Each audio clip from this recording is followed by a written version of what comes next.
Govinda Greens, premium and limited plots, prime location, destination that define your status. In front of Ames, Govinda Greens.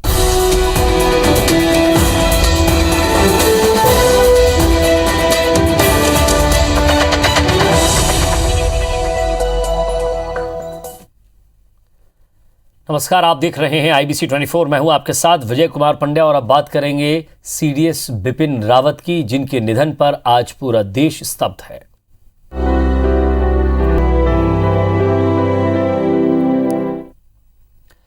CDS Bipin Rawat के निधन पर देश में शोक की लहर है।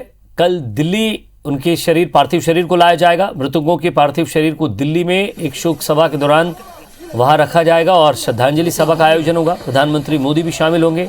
PM हाउस में CCS की बैठक में उन्हें श्रद्धांजलि दी गई है।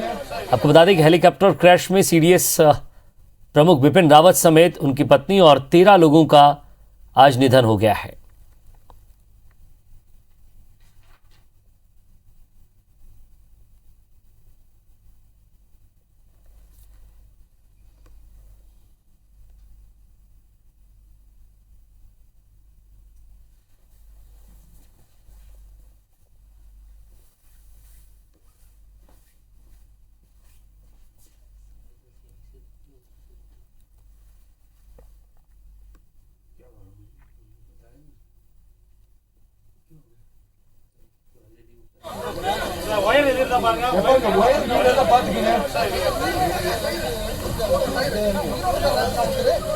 जनरल बिपिन रावत देश के पहले चीफ ऑफ डिफेंस।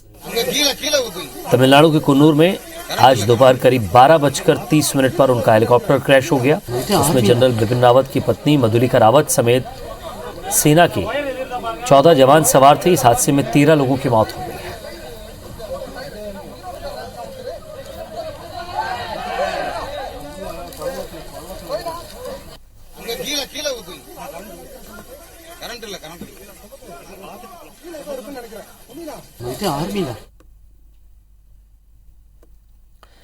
और आज देश ने एक दर्दनाक हादसे में अपना पहला chief of defence staff general Bipin Rawat और उनकी पत्नी मधुलिका रावत समेत सेना के अफसरों को खो दिया है। उत्तराखंड के पौड़ी गढ़वाल जिले में जन्मे जनरल बिपिन रावत ने 11वीं गोरखा राइफल की 5वीं बटालियन से 1978 में करियर की शुरुआत की थी। मुश्किल हालात और इमरजेंसी वाले क्षेत्रों में काम करने के मामलों में जनरल रावत बेहद काबिल अफसर थे।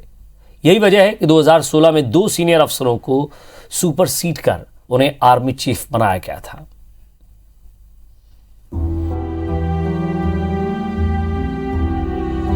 जनरल विपिन रावत का पूरा नाम विपिन लक्ष्मण सिंह रावत विदेश के पहले चीफ ऑफ डिफेंस स्टाफ थे।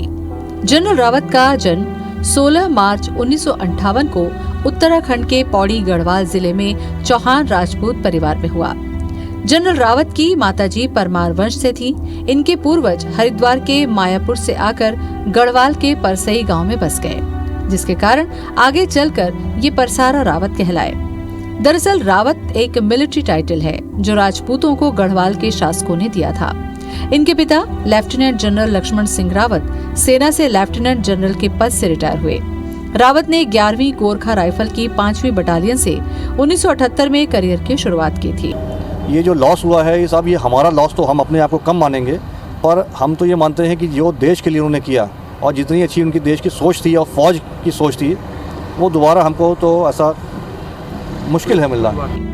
रावत ने देहरादून में कैम्ब्रियन हॉल स्कूल, शिमला में सेंट एडवर्ड स्कूल और भारतीय सैन्य अकादमी देहरादून से शिक्षा ली। यहाँ उन्हें सोल्जर ऑफ ऑनर दिया गया। वे फोर्ट लीवनवर्थ, अमेरिका में defence services staff college, Wellington और हायर कमांड कोर्स के ग्रेजुएट भी रहे। उन्होंने मद्रास यूनिवर्सिटी से डिफेंस स्टडी में एमफिल, मैनेजमेंट में डिप्लोमा और कंप्यूटर स्टडीज में भी डिप्लोमा किया।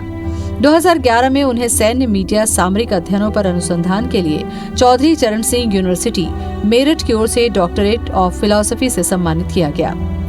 रावत दिसंबर 1978 में 11 गोरखा राइफल्स में कमीशन ऑफिसर बने। इसके बाद 31 दिसंबर 2016 को थल सेना प्रमुख बने। उन्हें पूर्वी सेक्टर में वास्तविक नियंत्रण रेखा, कश्मीर घाटी और पूर्वोत्तर में कामकाज का अनुभव रहा। खास बात यह है कि रावत उसी 11 गोरखा राइफल्स में पदस्थ हुए जिसमें उनके पिता भी रह चुके थे। General Bipin Rawat brigade commander, general officer commanding in chief, general staff officer grade 2, military operations directorate colonel, military secretary and deputy military secretary, senior instructor in junior command wing, commander United Nations peace keeping force multinational brigade, vice chief of army staff, army chief और देश के पहले chief of defence staff रहे। चाहे वो weapons हो, चाहे वो एयरक्राफ्ट्स हो, चाहे वो शिप्स हो या कोई भी चीज़ें हो, चाहे वो शांतता प्रस्थापित करने वाली चीज़ हो नॉर्थ ईस्ट में या जम्मू कश्मीर में, कुछ भी हो, जनरल बिपिन रावत इन्होंने ये सारी चीज़ें सुनिश्चित की थी। विपिन रावत को परम विशिष्ट सेवा मेडल, उत्तम युद्ध सेवा मेडल, अति विशिष्ट सेवा मेडल, युद्ध सेवा मेडल और सेना मेडल मिल चुका है। मुश्किल हालात और इमरजेंसी वाले क्षेत्रों में काम करने के मामले में जनरल रावत बेहद काबिल अफसर थे, जिसकी वजह से 2016 में 2 सीनियर अफसरों पर उन्हें तरजीह दी गई और आर्मी चीफ बनाया गया। Bureau report, IBC 24। तो सीडीएस बिपिन रावत को राष्ट्रपति, प्रधानमंत्री समेत कई दिग्गजों ने आज श्रद्धांजलि दी है। पीएम ने कहा है कि तमिलनाडु में हेलीकॉप्टर क्रैश में जनरल बिपिन रावत, उनकी पत्नी और वायुसेना के दूसरे जवानों के निधन से बेहद दुखी हूं। मेरी संवेदना उनके परिजनों के साथ है। राष्ट्रपति ने भी ट्वीट किया है कि जनरल बिपिन रावत और उनकी पत्नी के निधन से बेहद स्तब्ध और व्यथित हूं। देश ने अपना एक बहादुर बेटा खो दिया। उनके परिवार के साथ मेरी संवेदना है। सीएम भूपेश बघेल ने ट्वीट किया, हेलीकॉप्टर हादसे में सीडीएस जनरल बिपिन रावत, उनकी धर्मपत्नी सहित सहयात्री के रूप में सवार हमारे सेना के जवानों के निधन की सूचना हम सब के लिए दुखद है। इस समय पूरा देश गमगीन है। इस कठिन समय में हम सब एक दूसरे का संबल बने। ओम शांति। सीएम शिवराज ने भी ट्वीट किया। उन्होंने कहा, भारत ने एक हीरो खो दिया है। सीएम शिवराज ने कहा कि मधुलिका रावत मध्य प्रदेश की बेटी थी। बिपिन रावत जी ने उग्रवाद विरोधी अभियानों को उच्च ऊंचाई वाले युद्ध के विशेषज्ञ के रूप में उन्होंने राष्ट्र के लिए सेवा का एक नया मानदंड स्थापित किया। साथ ही सीएम शिवराज ने सीहोर जिले के इछावर के जवान जितेंद्र सिंह को भी श्रद्धांजलि दी। जितेंद्र सिंह भी हेलीकॉप्टर में सवार थे। एक नजर बिग न्यूज पर। प्रधानमंत्री की अध्यक्षता में हुई कैबिनेट की बैठक में 2 अहम फैसले लिए गए। केंद्रीय कैबिनेट ने पीएम आवास योजना ग्रामीण को 2024 तक जारी रखने की मंजूरी दी है। वहीं कैबिनेट की बैठक में केन बेतवा लिंक प्रोजेक्ट को भी मंजूरी मिल गई है।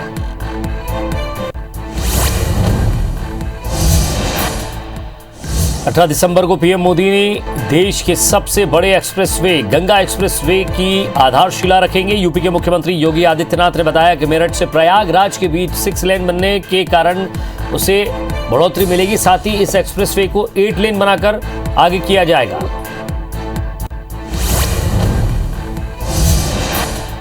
कृषि कानूनों के वापस होने के बाद भी किसानों का आंदोलन जारी। हालांकि इसी बीच किसानों ने सरकार के प्रस्ताव को मान लिया है। जानकारी के मुताबिक अब कल दोपहर 12 बजे फिर किसान मुलाकात करेंगे। बताया जा रहा है कि सरकार ने तत्काल केस वापसी की बात कही है। ऐसे में अब कल यानी कि गुरुवार को एसकेएम की बैठक तय है।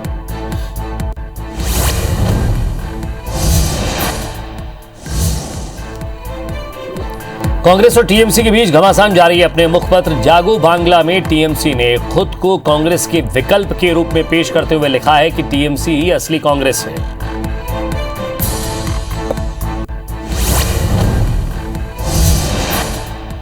रोहित शर्मा भारत के नए वनडे कैप्टन होंगे। All India senior selection committee ने रोहित शर्मा को वनडे और T20 टीम का कैप्टन बनाने का फैसला लिया है। आपको बता दें कि T20 वर्ल्ड कप के बाद भारत के टेस्ट कप्तान विराट कोहली ने T20 की कप्तानी छोड़ दी थी और उनकी जगह रोहित को यह जिम्मेदारी सौंपी गई थी।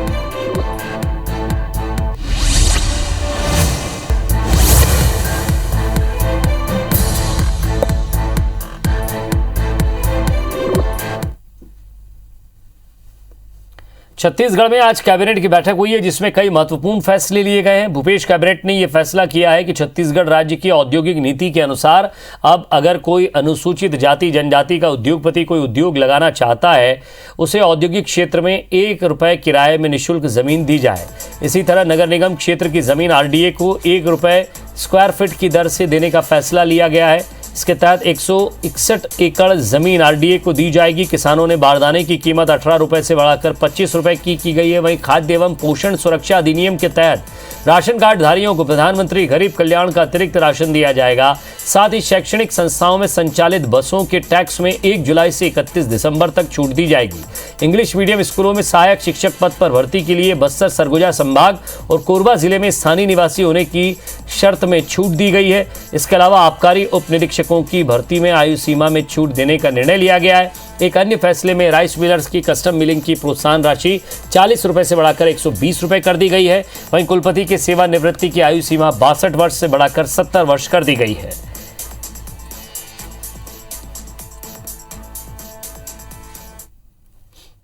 पूर्व मुख्यमंत्री डॉक्टर रमन सिंह ने कोरबा के रिजदी में देबू पावर प्लांट के लिए अधिग्रहित जमीन में स्कैंडल का आरोप लगाया। साथ ही राजस्व मंत्री जयसिंह अग्रवाल पर निशाना साधा है। रमन सिंह ने आरोप लगाया कि प्रदर्शन कर रहे किसानों को उनकी जमीन वापस लौटाई जाए। रमन सिंह एक कार्यक्रम में शामिल होने के लिए कोरबा पहुंचे थे, जहां पत्रकारों से बातचीत करते हुए उन्होंने ये आरोप लगाए। सरकारी कामों के लिए या कोई भी आपके इंस्टीट्यूशन उस जमीन पर अब लार टपक रहा है।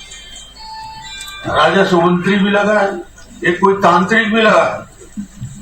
अद्भुत बात, ऐसा गठजोड़ दुनिया में कहीं नहीं होगा भाई।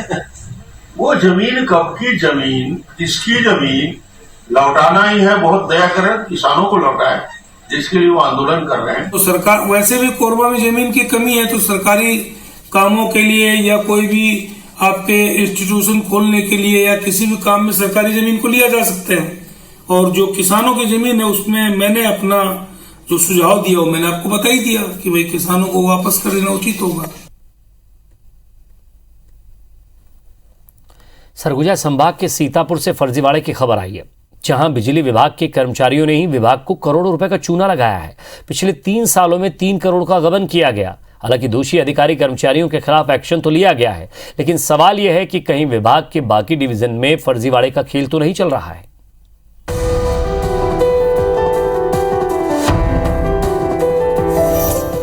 बिजली विभाग में फर्जीवाड़े का खेल।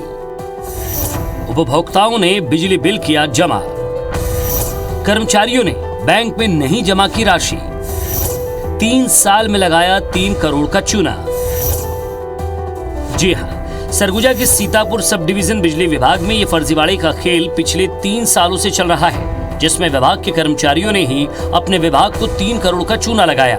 सीतापुर, पेटला और मैनपाट वितरण केंद्र में उपभोक्ताओं ने बिजली बिल के पैसे तो जमा किए, लेकिन भ्रष्ट कर्मचारियों ने ये पैसे बैंक में जमा नहीं किए। भ्रष्टाचार का ये सिलसिला साल 2019 से अक्टूबर 2021 तक चलता रहा। प्रथम दृष्टि अभी पता चला है, जो वैसे तो जांच जारी है, 3 करोड़ के आसपास है। सीतापुर, पेटला और मैनपाट 3 वितरण केंद्र में सीतापुर उप संभाग के अंतर्गत। तो इसमें जो है जो अभी जो रिपोर्ट्स आ रही हैं उसके अनुसार जो है इनको जो पैसा जो है उपभोक्ता का पैसा जो कर्मचारी प्राप्त करते थे उसको जो है एक जो है CAC CRA बना के बैंक को रेमिट करना रहता है। जैसे आज का जो कलेक्शन प्राप्त हुआ, लेकिन वो बैंक को रेमिट नहीं किया गया। इस फर्जीवाड़े का खुलासा विभाग के ऑडिट में हुआ, जिसके बाद हड़कंप मच गया। इस मामले में सीतापुर के एक सहायक यंत्री R.K. पन्ना, लिपिक गणेश सिंह और अरविंद सागर 2 लिपिक को दोषी मानते हुए निलंबित कर दिया गया, जबकि संविदा कर्मचारी को बर्खास्त करने की तैयारी चल रही है। यही नहीं, इन सभी दोषियों के खिलाफ FIR कराने की भी तैयारी हो रही है। वहीं सरगुजा संभाग के सभी दफ्तरों में इनकी जांच शुरू कर दी गई है। उप संभाग के सहायक यंत्री और एक OA ग्रेड हैं, जो बाबू स्टाफ हैं, 2 लोग, उन तीनों को सस्पेंड कर दिया गया है। और एक जो है जो संविदा वाले हैं उसके विरुद्ध जो है कार्रवाई के लिए जारी किया गया है। पुलिस में भी FIR के लिए जो है पत्र प्रेषित किया जा चुका है। इस फर्जीवाड़े के सामने आने के बाद ये आशंका जताई जा रही है कि गड़बड़ी और भी बड़ी हो सकती है। इसके अलावा एक खास बात और भी है कि छोटे अधिकारी और कर्मचारी पर तो कार्रवाई कर दी गई, लेकिन क्या बड़े अधिकारी भी इसमें शामिल हैं? इसका खुलासा जांच के बाद ही हो पाएगा। अभिषेक सोनी, IBC 24, सरगुजा। सीएम भूपेश बघेल गुरुवार सुबह 10:30 बजे institute of driving and traffic research का लोकार्पण करेंगे, जो कि नवा रायपुर में है। इसे 17 करोड़ रुपए की लागत से तेंदुआ गांव में 20 एकड़ जमीन में तैयार किया गया है। इस इंस्टीट्यूट में विशेषज्ञ प्रशिक्षक ड्राइविंग का प्रशिक्षण देंगे। ट्रेनिंग बेहद कम फीस पर कराई जाएगी। साथ ही उन्हें ट्रैफिक नियमों के बारे में अच्छे से जानकारी दी जाएगी। इंस्टीट्यूट में ट्रक, बस जैसे बड़े वाहनों को चलाने के लिए 30 दिन की ट्रेनिंग और नॉन कमर्शियल वाहनों के लिए 21 दिन की ट्रेनिंग दी जाएगी। इस इंस्टीट्यूट में ट्रेनिंग के लिए 5 स्मार्ट क्लासरूम बनाए गए हैं, जहां एक साथ करीब 250 लोगों को ट्रेनिंग दी जा सकती है। ट्रेनिंग के बाद छात्रों को लाइसेंस तुरंत बनाकर दिया जाएगा। साथ ही हैवी वाहन चलाने वालों को प्रदेश भर की फैक्ट्रियों में नौकरी दिलाने में मदद मिल जाएगी।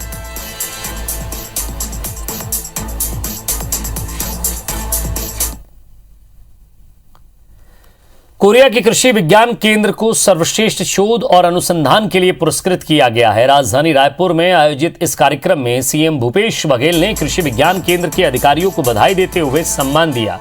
राज्य स्तर पर प्रगतिशील शोध संस्थाओं, प्रगतिशील किसानों, स्व सहायता समूहों का सम्मेलन और सम्मान समारोह का आयोजन किया गया। कृषि विज्ञान केंद्र कोरिया ने कई इकाइयों की स्थापना के साथ आदिवासी कृषकों की आय बढ़ाने के लिए बेहतरीन काम किया है। साथ ही उनकी आर्थिक स्थिति में सुधार के लिए साबुन और अगरबत्ती बनाने का काम किया। कृषि विज्ञान केंद्र ने पिछले साल किसान उत्पादक संगठन का 40 लाख रुपए का टर्नओवर किया है। केंद्र के प्रमुख वरिष्ठ वैज्ञानिक डॉक्टर KC राजहंस ने सीएम भूपेश बघेल से सर्वश्रेष्ठ शोध और अनुसंधान कार्य के लिए अवार्ड लिया।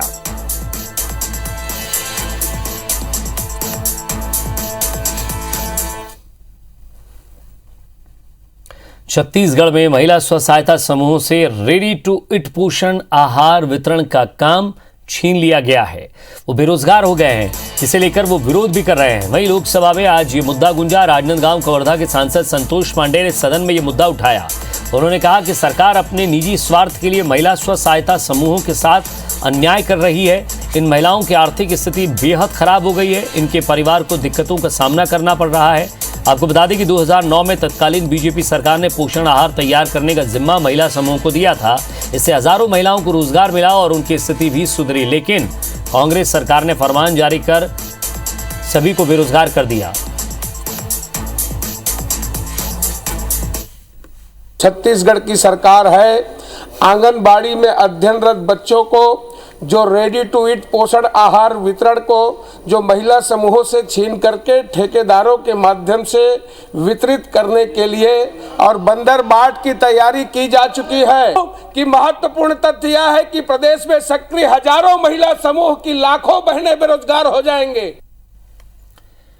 कोरोना और क्राइम को कंट्रोल करने के लिए कोरबा पुलिस ने सख्ती बढ़ा दी है। एक तरफ पुलिस और स्वास्थ्य विभाग ने ऑटो चालकों के लिए वैक्सीनेशन अनिवार्य कर दिया है, वहीं दूसरी तरफ क्राइम और ऑटो में सामान छूटने की हालत से बचने के लिए भी नई पहल की गई है।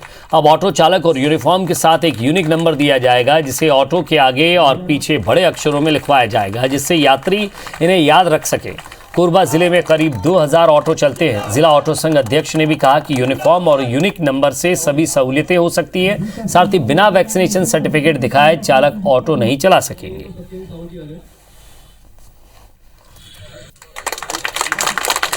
आज हमारी यातायात पुलिस ने एक नई शुरुआत की है, मोर ऑटो मोर कोरबा।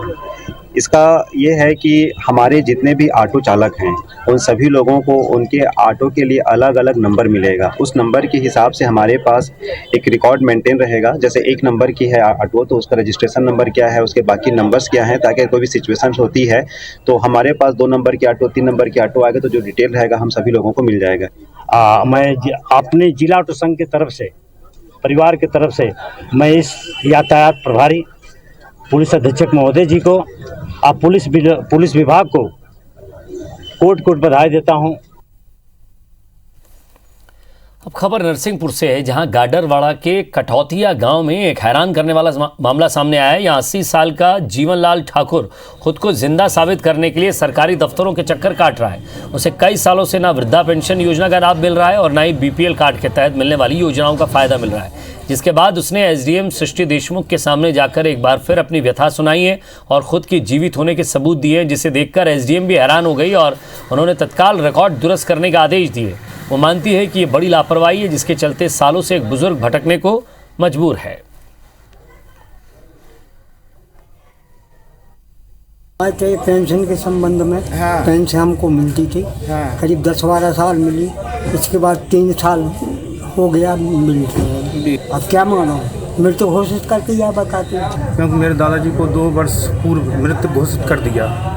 इस कारण से जी अब सचिव दोबारा हुआ है, पंचायत दोबारा ग्राम कट होती है। जी मैडम बोल रही थी कि हम सचिव से बात कर लेंगे किस कारण से हुआ। तो उनको वृद्धा पेंशन नहीं मिलने का और उनके समग्र आईडी में स्वर्गीय या फिर लेट प्रविष्टि होने का बताया गया। तो जब हमने सचिव से पता किया तो उनका बीपीएल कार्ड नहीं बना है। अब इसी कारण उनको वृद्ध पेंशन नहीं दी जा रही। तो उसमें पात्रता मतलब परीक्षण हम करेंगे, उसमें अगर विधिवत लगता है व्यक्ति पात्र है तो उनका कार्ड बना करके उनको पेंशन दी जाएगी। कोरोना के नए वेरिएंट को लेकर प्रदेश में अलर्ट जारी है। एक सप्ताह पहले यहां देश से लौटे 2 लोग, विदेश से लौटे 2 लोगों को संक्रमित वो मिले थे। ये लोग ओमिक्रॉन से संक्रमित तो नहीं है। इस बात का पता लगाने के लिए इनका सैंपल जीनोम सीक्वेंसिंग के लिए भुवनेश्वर भेजा गया है।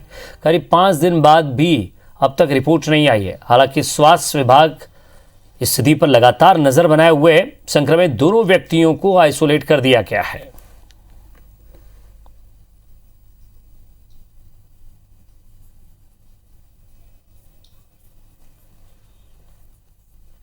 और इसी के साथ फिलहाल इस बुलेटिन में इतना ही। नमस्कार।